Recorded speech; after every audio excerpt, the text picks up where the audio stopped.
Olá, no programa desta semana vamos falar sobre a Lei Escola Livre, que vem gerando muita polêmica e discussões nos últimos meses em vários setores da sociedade. Você não pode perder, a Escola Viva desta semana já está no ar. De autoria do deputado estadual Ricardo Nezinho, do PMDB, a Lei 7.800, conhecida como Escola Livre, defende a neutralidade política, ideológica e religiosa do professor em sala de aula. O texto foi publicado no Diário Oficial do Estado no dia 9 de maio e já está em vigor. A lei não agrada a educadores, intelectuais e estudantes que temem censura no ambiente escolar. Mas há quem defenda o projeto. O Movimento Brasil é um deles. E quem está aqui com a gente para falar sobre isso é Lucas Leite, um dos representantes do movimento. Lucas, por que o movimento resolveu abraçar essa lei? Bem, o movimento ele resolve abraçar, como eu acredito também que boa parte da sociedade o abraçou, ao contrário senso do que vem realmente sendo veiculado, justamente porque existe uma necessidade da gente buscar realmente uma pluralidade de ideias dentro do ambiente escolar. Acho que isso é uma questão lógica, uma questão mesmo que vem para acrescentar, muito mais do que para destruir, como andam veiculando. A escola, por ser um ambiente de aprendizado, ele deve ser um ambiente plural e democrático, né? Por si só, por excelência ele deve ser assim.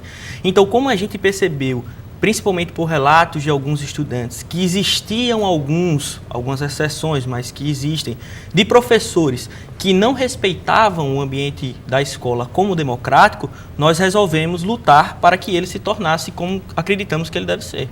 Agora, há muitos professores que reagem contra, né, a lei, porque acham que a lei vai cercear a atuação dele em sala de aula. Como é que você tem observado, como o movimento tem observado essa reação dos professores aqui em Alagoas? Perfeito. Nesse ponto, eu lamento um pouco na questão da correta exegese da lei. Porque quando eu abro a lei e leio os 8 artigos, eu não vejo qualquer censura, professor. Eu leio a lei e cada vez que eu leio, inclusive antes de estar aqui, eu me dei o trabalho de ler novamente a lei para ver se eu consigo achar algum erro e achar alguma lógica naquilo que vem falado a respeito de mordaça e de censura, professor. E eu, sinceramente, não consigo. Porque os termos que a lei utiliza é liberdade, os termos que a lei usa é de pluralidade. Então, eu não vejo uma lei que traz palavras como pluralidade e liberdade, tanto de conhecimento como de consciência e convencimento. Eu não vejo que uma lei que traz esses termos, ela possa censurar o professor de qualquer forma. Pelo contrário, a lei quer que o professor ele traga as principais doutrinas referentes aos temas de sala de aula e que ele gere uma discussão, que ele dê oportunidade para o aluno se convença de corrente A ou B e que o aluno, enquanto ser pensante, ele tenha o direito, inclusive, de não concordar. Lógico que de forma respeitosa e de forma embasada, com os argumentos, ele buscando nas fontes primárias outras correntes, outras visões de mundo e que ele possa trazer isso para a sala de aula. Isso só iria nos enriquecer, né? Agora, Lucas, você acredita que na prática o professor vai conseguir alcançar essa neutralidade em sala de aula, que é também, por essência, um espaço de discussão de ideias? Perfeito, é outro ponto também que batem na lei e quando a gente vê o texto, a gente vê que é completamente o contrário. A lei, ela traz o seguinte, que a neutralidade, ela deve ser do Estado. E como deve ser realmente. Nós sabemos que um professor ele não pode ser neutro, ele não vai ser neutro. Um professor ele tem uma carga inclusive de ideológica, de leitura, de vivência. O professor viveu realidades diferentes, as pessoas vivem realidades diferentes. Então elas, inevitavelmente, elas trazem essa carga para dentro da sala de aula. E isso não é errado. Pelo contrário, da mesma forma que o aluno vai poder trazer as suas cargas de experiências, o professor também vai ter esse direito.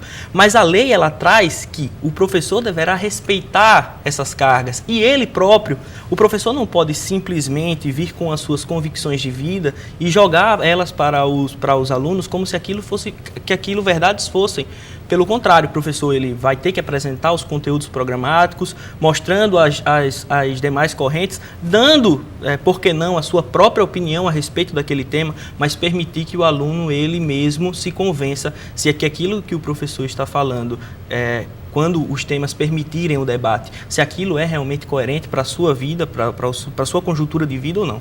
Qual é ou deve ser a punição para o educador que vier a descumprir essa lei? Haverá algum tipo de fiscalização da atuação desse professor em relação à lei? Bem, a lei ela não traz sanção nova. E nem poderia fazê-lo, nem crime, como foi veiculado. A lei não pode trazer crime porque isso seria de competência exclusiva da União, então, de forma jurídica, não seria viável que a lei trouxesse isso. Existem uma série de medidas de acariação, de infrações disciplinares cometidas pelos professores que já existem dentro do regime jurídico dos servidores da educação do Estado. Então, são as mesmas sanções que estariam ali, da mesma forma de acariação, dando sempre ao professor, é lógico, como qualquer um, estamos num Estado democrático de direito, o direito ao contraditório, a ampla defesa, ele vai ter a oportunidade de dizer, dar suas razões e dizer que aquilo não aconteceu e provar ou não. Então, é muito bom, muito importante que seja dito isso. A lei não traz sanção nova, a lei não traz surpresa. Lucas, muito obrigada por sua presença, por trazer para a gente, né, o posicionamento do Movimento Brasil, o seu posicionamento também enquanto estudante de Direito sobre a lei Escola Livre, que já está em vigor, inclusive, né? Lucas, muito obrigada pela presença aqui, tá bom? De nada. No próximo bloco, vamos saber por que a UFAL e outras instituições são contra a lei Escola Livre. Não saia daí, o Escola Viva volta já já.